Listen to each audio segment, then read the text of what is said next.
Mobile बाहायनानैबो मोजां गियान आरजिनो हायो बे बाथ्राखौ बुंदों नीटआव फरायनो थियारि जानाय बिशाल बसुमतारिया।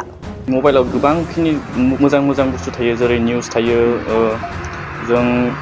मबाइलजोंनो बहुतखिनि गियान जों लाब खालामनो हायो। अदालगुरि जिल्लानि सिङाव थानाय बेरगावनि सिंग्रिबारि गामिनि बिशाल बसुमतारिया दायो JEE आनजादखौ उथ्रिसारनानै नीटआव फरायगासिनो। बिफा गौरी शंकर बसुमतारी आरो बिमा मीरा बसुमतारीनि फिसाज्ला बिशाल बसुमतारिया सिलचराव थानाय नीटआव फरायनो खाबु मोननानै नखरजों लोगोसे ओनसोलनि जोबोद गोग्गाथावनानि बाथ्रा। बिशाल बसुमतारिया अदालगुरि नवोदय कलेजाव फरायनानै नीटआव जायगा मोनो। बिथाङा गाव नाजाथाबनायनि गेजेरजों थांखिसिम सौहैनाय बिदिन्थिखौबो गुबुननोबो फोरमायो। बिथाङा बुंदों नाजायोब्ला जाफुङैनि जेबो बाथ्रायानो गैया। बेनिखायनो फैबाय थानाय लाइमोनफोरखौ थांखि होसोनानै फरायनांगौ होनना सुबुरुन होयो बिशाल बसुमतारिया। खुलुमबाय, आंनि मुङा बिशाल बसुमतारी, आंनि आफानि मुङा गौरी शंकर बसुमतारी, आइनि मुङा मीरा बर' बसुमतारी आरो आं नं 1 सिंग्रिबारि गामिनिफ्राय। आंनि स्कुलिंआ बुंनो थाङोब्ला आं क्लास नार्सारिनिफ्राय 8निसिम अरुण'दयाव दंमोन। बिनि उनाव 6निफ्राय 10निसिम जवाहर नवोदय विद्यालय उदालगुरिनिफ्राय आं स्कुलिंखौ खालामदोंमोन। बिनि 10नि उनाव आं आंनि HS खौ कमप्लिट खालामदोंमोन आं अरुण'दय सिनियर सेकेन्डारि स्कुलनिफ्राय साइन्स स्ट्रिमाव। आंना मिडियामा इंलिसमोन। दा बिदि मोनसे एग्जाम्पल होनो नागिरदों आं आंनिनो लोगो आंजोंनो लोगोसे JEE क्रेक खालामनाय बेबो बर' मिडियामनिफ्रायनोमोन। जोंजोंनो जमायो क्लास 10नि स्कुलिंखौ बियो बर' मिडियामनिफ्राय खालामनानै दा बियो HS खौ साइन्सआव लानानै बेयावनो बियो खनसे लागैनो उइदाउट एनि कर्स लायालाखानो खनसे लागैनो क्रेक खालामनो हादों। नङा। बेनिफ्राय नोङो उन्दैनिफ्रायनो जिहेतु नोंहा मा जानायनि सिमां दं? उन्दैनिफ्राय बुंनो थाङोब्ला फार्स्टआव आंना मेडिकेल लाइनाव आं थांनो गोसो दंमोन, नाथाय माबा मोनसे जाहोन लेक अफ प्रिपारेसननि थाखाय आं बे एमखौ आं एचिभ खालामनो हादिया। दा बेयावबो आं खुसि दङ दा इन्जिनियारिं NIT जिथु आं दा मोन्दों बेयावबो आं बहुत सन्तुष्ट दङ दा। दा बेनिफ्राय बे माने जिहेतु इन्जिनियारिं फरायनो थाखाय JEE एग्जामाव जनो थाखाय माबाफोर बेबायदि कचिं लादोंमोन नामा? बिखौ बिखेख कचिं होननाय नङा, बेखौ जास्ट क्रेश कर्स होनो आरो बेखौ जोंखिनि 11-12आव माने मेनलि 11आनो जिथु 11नि कर्सफोरा एसे फार्स्ट थायो। स' गोबां स्टुडेन्टआनो 11खौ नेग्लेक्ट खालामो माने जेरै फार्स्ट स्कुल कलेज लाइफआव हाबदों एन्जय खालामनि स' बिदि जानाङा। सब मेडिकेलानो जा इन्जिनियारिंआनो जा बिनि सिलेबासा more than 60% फार्स्ट इयारनिफ्रायनो फैयो, खिन्थु बिखौ बहुतआनो मिथिया। स' आं थांदोंमोन गुवाहाटिसिम बेखौ HS खौ कमप्लिट खालामनायनि उनाव एग्जाम होनायनि उनाव क्रेश कर्स खालामनो। बेसेबां सम खालामदों आनजादाव जदोंमोन आं। दा बेनिफ्राय जों नुबाय दा नों जेरैबायदि बुंबाय जे क्लास 11नि माखासे साइन्सनि खोथाफोरखौ बेखौ जुदि क्लास 9निफ्रायनो जुदि खोब रेगुलारै जुदि स्टाडि खालामलाङोबाथ' बेबायदि क्रेश कर्स लानायनिथ' गोनां गैया खोमा? दरकार गैया। बिदि जुदि 11 मेनलि 11आनो 11खौ जुदि 11नि कनसेप्टफोरखौ जुदि गथाय जुदि क्लियार थायोबा बे क्रेश कर्सनि नुबा 1 इयार ड्रपनि जेबो गोनांथि गैया बेखौ आं सानो आरो। बांसिन माने फरायसालियाव जों नुदों जे क्रेश कर्स खालामनो थाखायनो बिराद माने ड्रप दिननो गोनां जायो। दा बैसोआथ' थाबाय थाया जेनेबा। दा बेखायनो दा नों बुंनाय बायदि रेगुलारै जुदि थांबाय थाबाथ' बिदि माने हार्ड खालामनांगौ स्टाडिया नङा होमबा? आচ্ছা, बेनिफ्राय जों नोंथांमोननि थाखाय नोंनि एक्सपिरियेन्सखौ एसे बुंनो हागोन नामा? नों माबायदि स्टाडि खालामदोंमोन जेनेबा? आंनि स्टाडि स्टाइला गोबांनिनो बेलेग स्टाडि थायो, टाइम टेबोल थायो। आं जास्ट बेसिक खिनाल' 11नि बेसिक खिना आरो बिखौ कनसेप्टफोरखौ क्लियार खालामदोंमोन। आरो गोबाङानो नुबोदों आं जेरै बेलेगफोरा जेरै स्टाडि खालामो गोबां माने 11 थानायावनो माने 11 जेब्ला रानिं जाबाय थायो होमबानो 12नि थाखाय एसे प्रिपेयार खालामो आरो। स' बिदि खालामनायाबो हामा नङा मोजाङानो एडभान्स जाना थायो स' आं बेखौनो साजेसन होनो नागिरोदि फैनाय जेनेरेसनखौ जे गावनि मोनसे मट' थानांगौ लाइफआव मोनसे एम थानांगौ बे एमनिफ्राय बिसोरो आन्दायनाङा आरो बुंनो थाङोब्ला आजिखालि जेबो इजि नङा बहुतआनो कम्पिटिसन बेयाव जा मेडिकेलनो जा इन्जिनियारिं जा सिभिल सार्भिसानो जा स' बिसोरखौ कम्पिट खालामनो थाखाय खस्थ' खालामनांगोन बेखौनो बुंनो नागिरो आयदाफ्रा मा मामोन हमना ला नों दायो साइन्सआव थांनाय लोगो लोगो मा दंमोन औ 11आव आंनामोन जेरै PCB फिजिक्स केमिस्ट्रि बाय' नङाबा PCM फिजिक्स केमिस्ट्रि मेथ्स बिदिनोमोन आरो एडिसनेल बुंनो थाङोब्ला अल्टारनेटिभ इंलिस दंमोन आंनाव ML गैयामोन बेनिफ्राय बेजों लोगोसे नोङो फरायनायनि लोगोसे मा बिथिङाव खालामनो मोजां मोनो नोंनि हबि हिसाबै अफिस थाङोबा आं स्कुलिङाव जेब्ला आं स्कुलिं दंमोन होमब्ला आं काबादि गेलेदोंमोन खननै नेसनेल मोनदोंमोन स' बिखौ आं आरो बेनि लोगोसे फुटबल गेलेनोबो मोजां नाङो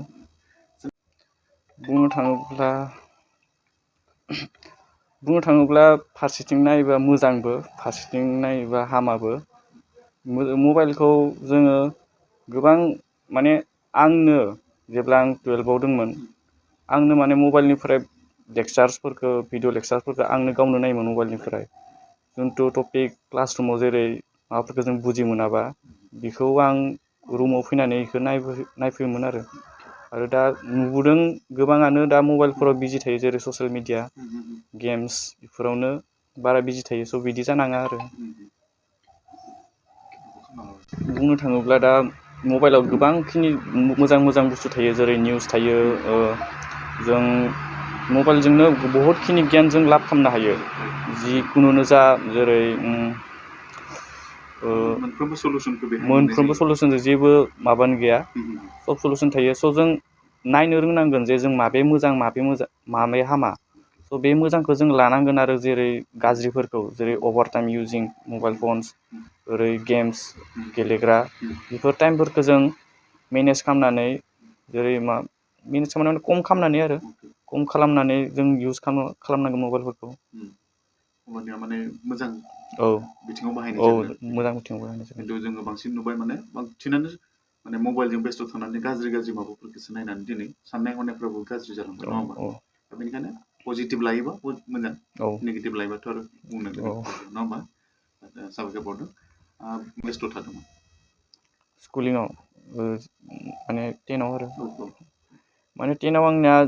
जिथु JNB उदालगुरिमोन बे मोनसे रेसिडेन्सियेल स्कुलमोन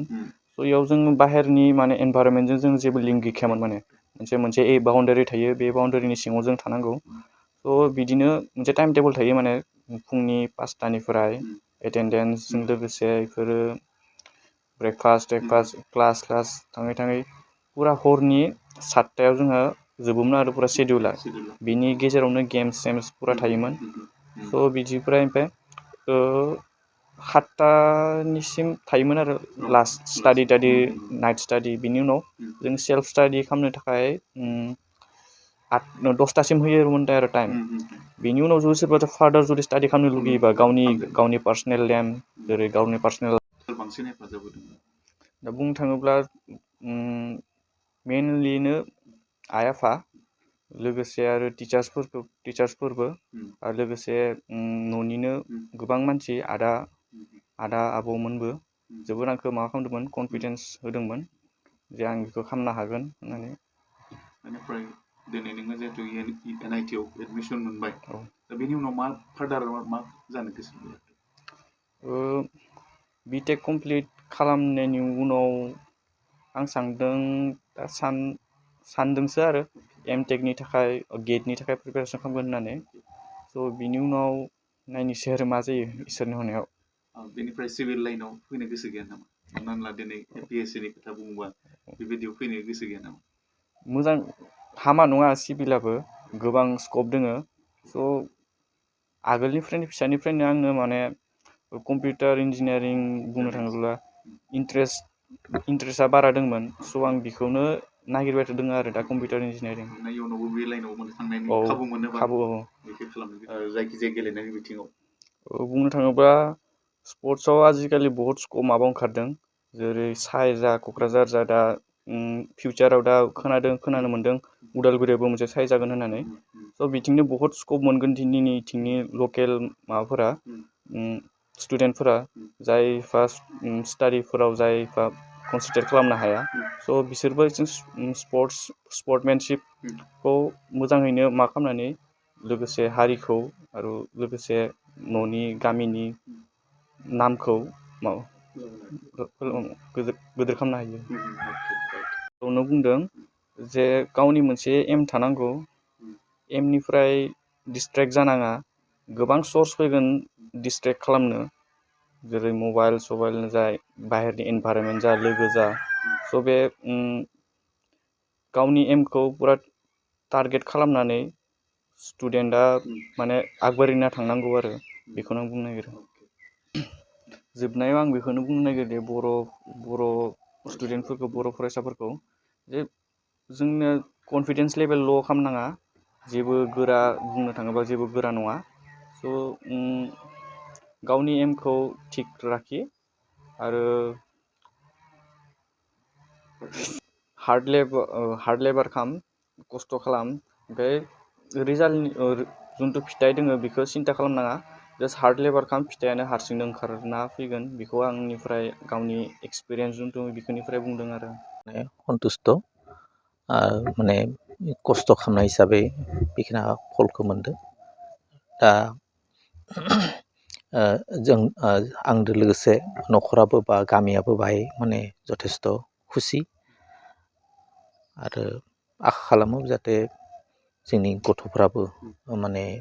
भबिस्वतआव बेबायसा माने मोजाङै फरायनानै सासे माने উপযুক্ত मानसि जानो हायो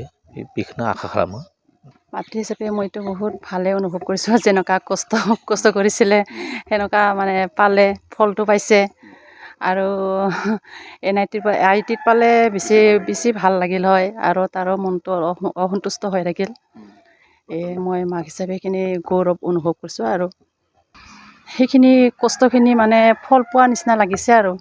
তাৰপিছত আকৌ 4 বছৰখিনি ভালদৰে পঢ়ি শুনি আৰু ইও মানে ভালখিনি ফল পাওক তেতিয়া দেখা যাব আৰু কেনেকৈ তেওঁ সিহঁতলৈ মানে এটাই মানে অনুৰোধ যাতে এতিয়া আহি থকা ল'ৰাসকল যাতে মাক বাপেকৰ কথাবিলাক শুনে ডাঙৰৰ কথাবিলাক শুনে গাঁৱৰ মুৰব্বী বয়সস্থসকল এইবিলাকৰ কথা শুনি যাতে আগবাঢ়ি যাব পাৰে অকল সিহঁতৰ ওচৰত অনুৰোধ আৰু চেষ্টা কৰিলে কোনো মানে ভাল ফলে পায় নিজৰ লগতে কথা সেইটো মানে সিহঁতৰ ওচৰত সেইটোৱে মই অনুৰোধ কৰিছোঁ फै बयबो फै जमदुवार दख'रानि थाखाय मोनसे फोसावथाय गसाइगाव महकुमानि सिङाव थानाय जमदुवार दख'रा एबसुआ सानथामनि हाबाफारिजों गाजा गोमजायै 5थि खेब बोसोरसालिया जथुम्मा खुंफुंगोन फैगौ नभेम्बर दाननि 6, 7 आरो 8 खालारखालि सानथामनि मेहेरगोनां हाबाफारिजों गाजा गोमजायै खुंफुंगोन मख'नो गोनांदि खुंफुंनो गोनां जथुम्मायाव बायदि मेहेरगोनां आयदाफोरबो लाफानाय जादों बेबायदिनो भलिबल काबादि खन्थाइ आवरायनाय लिरनाय बायदि दिन्थिफुंनाय आयदाफोर लोगोआव जांख्रिथायारि देंखोगिरि दैख्लं खुंगुर बसुमतारी देंखोमु 1, 2, 3 मेथाइ खननाय बादायलायनायबो लानाय जागोन फारि बायदियै देंखोमु 1, 2, 3 मेथाइ रोजाबनायाव दख'रानि बेन्दोङाव थानाय गामिफोरनिफ्राय 14 बोसोरनिफ्राय 30 बोसोरसिमनि गेजेराव थानाय बिजाथिफोरा मेथाइ रोजाबगिरिफोरा बादायलायनायाव बाहागो लानो हागोन मोनाबिलिनि हारिमु बादायलायनायाव गाव गावनि रोंगौथिजों बिजाथिफोरा बाहागो लानो हागोन एक्जिबिशन दिन्थिफुंनायखौ 6 नभेम्बरनिफ्राय जोबजासिम नुनो मोनगोन 6 नभेम्बरनिफ्रायनो भलिबल आरो काबादि गेलेनाय बादायलायनाया जागोन 8 नभेम्बर 2022 इं अक्ट' खालारखालि हारिमु मोनाबिलियाव मिस्टार प्रेक्टिकल बसुमतारी आरो मिस दीप्ति बसुमतारीमोननि गाबगोनां हारिमु आरो फेस्ला दिन्थिफुंनायखौ नुनो मोनगोन